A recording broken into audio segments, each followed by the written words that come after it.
What does it take to become a prominent Hollywood couple? There's a mysterious combination that has to occur: star power, critical acclaim, spectacularly good looks, and a special X factor that makes us crave more. Whatever the mixture must be, Jake Gyllenhaal and Kirsten Dunst had it from 2002 to 2004. In that brief period, the two actors appeared in tabloid headlines on what seemed like a daily basis. Welcome to Rumour Juice. In this episode, we'll look into a romance that was just too good to be true. The media's hunger for celebrity stories firmly fixated on their relationship between Dunst and Gyllenhaal, largely thanks to their sweet, blossoming attractiveness. I'm sexy, I'm cute, I'm popular to boot, I'm great hair, the boys I love to stare. It certainly didn't hurt that Dunst was coming off some of the biggest successes in her entire career, starring as Mary Jane Watson in the first Spider-Man film in 2002. Gyllenhaal, meanwhile, was known for his indie success with Donnie Darko.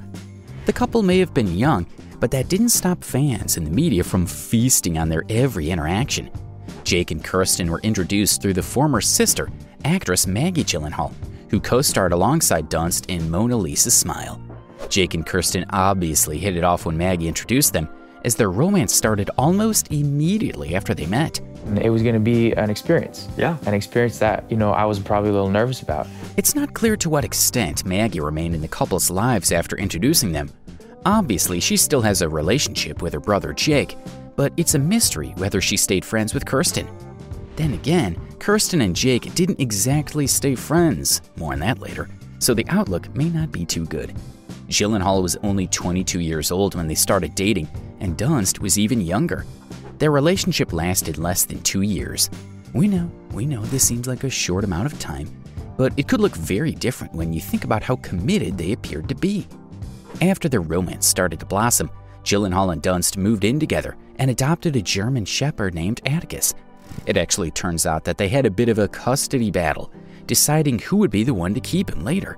As Atticus had really always been Jake's, though, he was the one to stay a pet parent. But despite the speed of their relationship, Dunst knew she and Gyllenhaal weren't headed for the altar anytime soon. "Oh, I'm too young to get married," she said just 2 months before their breakup was announced. "Seriously, I'm 22 years old. It's so annoying that they put pressure on you." Gyllenhaal too remained surprisingly grounded when it came to Dunst and media frenzy, confessing in the interview, "Kirsten and I know what's real and what's not," he revealed. "We know what happens when you're both actors."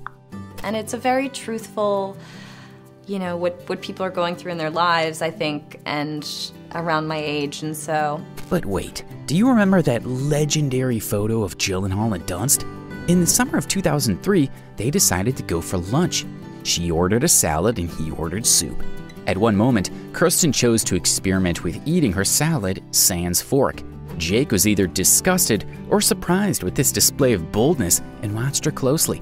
The photo portrays him as the stern disciplinarian, unhappy with his significant other's table manners. Yeah, it is a little odd that Kirsten is just grabbing leaves from her salad and shoving them down her mouth, but it's weirder that Jake appears to be genuinely upset about this. No doubt, that photo went down in Hollywood's history as one of the most puzzling. Now let's move on to the actual details of the relationship. Jake and Kirsten moved in together pretty soon after becoming a couple. The relationship hadn't even lasted 2 years by the time it ended, but by that point, they had already been living in the apartment for some time. Dunst was actually the one who bought the place in 2003. It was an apartment in Los Angeles that she purchased for over $1 million. It was real luxury, with 3 bedrooms, 2.5 baths, heated floors, and all kinds of glossy decoration. She would eventually sell it a couple of years later. Yes, it was the turning point of Kirsten's career, so she could afford that extravagant purchase despite being in her early 20s. And one thing's for sure, Jake and Kirsten definitely appreciated the old apartment's garage, which allowed them to enter and exit without the paparazzi snapping a picture. But why did they break up in the first place? It seems as if their relationship was so great. Beautiful, but destructive and complicated and all those things. And there was one point of conflict that they apparently never managed to settle, whether to go out or stay in. Kirsten reportedly explained in an interview that their split came out of radically different lifestyle preferences. "He's a stay-at-home boy, and I'm an out-on-the-town girl," she opened up. She implied that this issue was one of the main factors in the breakup, something that put real stress on the relationship. It seems they were never able to solve that problem. A quiet night in with Jake Gyllenhaal may sound perfect to us, but Kirsten had other ideas. The day Jake Gyllenhaal and Kirsten Dunst announced their split was a wild one for the tabloid press. While their spokesperson was telling the media that Jake and Kirsten had broken up, he also dropped another bombshell. It seems they actually broke up some time ago and were reluctant to announce it for a long time. Naturally, this came as a bit of a shock to the paparazzi who had been covering the couple, since it apparently went unnoticed up until that point. Then again, Kirsten and Jake did a good job faking it in the preceding months. If this is true, maybe the relationship was never as fairy tale perfect as they believed it to be. At the same time, Kirsten said Jake was the love of her life.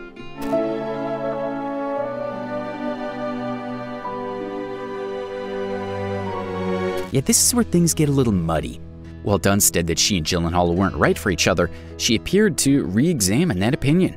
While Kirsten acknowledged that their relationship couldn't last, she also said that Jake was the love of her life. She really did care for Jake. Meanwhile, the romance between Jake and Kirsten was frowned upon in her family. Kirsten's mother Inez apparently has a lot of opinions who is fit to date her daughter. Gyllenhaal didn't meet those requirements. She thought Jake was too Hollywood and too much of a snob for Kirsten. To make matters worse, she said those things while unfavorably comparing Jake to Kirsten's boyfriend at that time, Garrett Hedlund. Inez reportedly thought Hedlund was a much better fit for her daughter, although that relationship also ended in a breakup. Pretty much every remark Kirsten's mother allegedly made seemed to be about Jake. It seems safe to say she didn't like him much. But she's not the only one to accuse Jake Gyllenhaal of being a snob.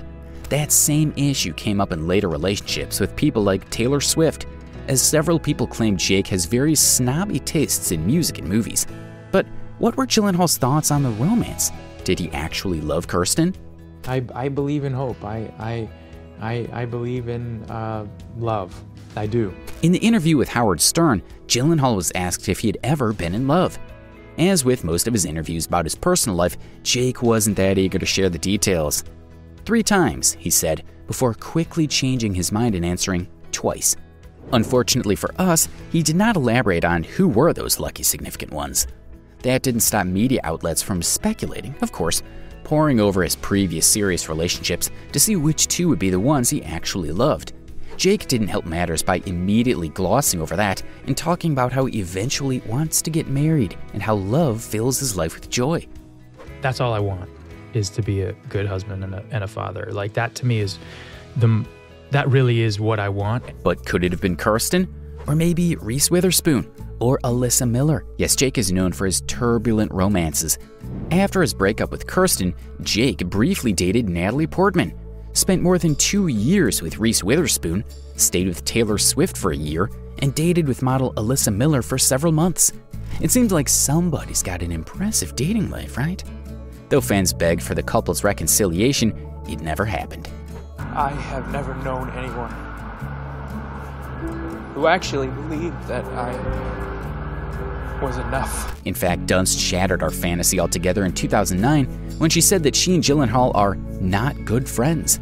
The silver lining, though, is that she thought it would be nice to see him. In the past 15 years, Dunst has shed her cocoon and taken on a variety of unexpected roles, starring in experimental films like Lars von Trier's Melancholia, or even working on projects on TV. Taking on her first major television role in season 2 of Fargo, Dunst fell for on-screen husband Jesse Plemons. They started dating after the show wrapped, got engaged, and now have 2 young sons together. But yeah. And you're happy? Of course I'm happy. How do you know when somebody is the one? I think you just do. Yeah, you do. They reunited again in 2021, this time on the big screen for the Netflix drama The Power of the Dog. It seems that Gyllenhaal's love life is thriving now as well. Since 2018, Jake's been dating his current girlfriend, Gianna Cadu. He has a 16-year age difference with a young model, but the couple has been together almost 3 years. From young lovebirds to mature Hollywood stars, Jake Gyllenhaal and Kirsten Dunst had their long journey to be where they're now. We've been wondering, what do you think about their romance? Let us know, and don't forget to subscribe to discover more videos about iconic celebrities.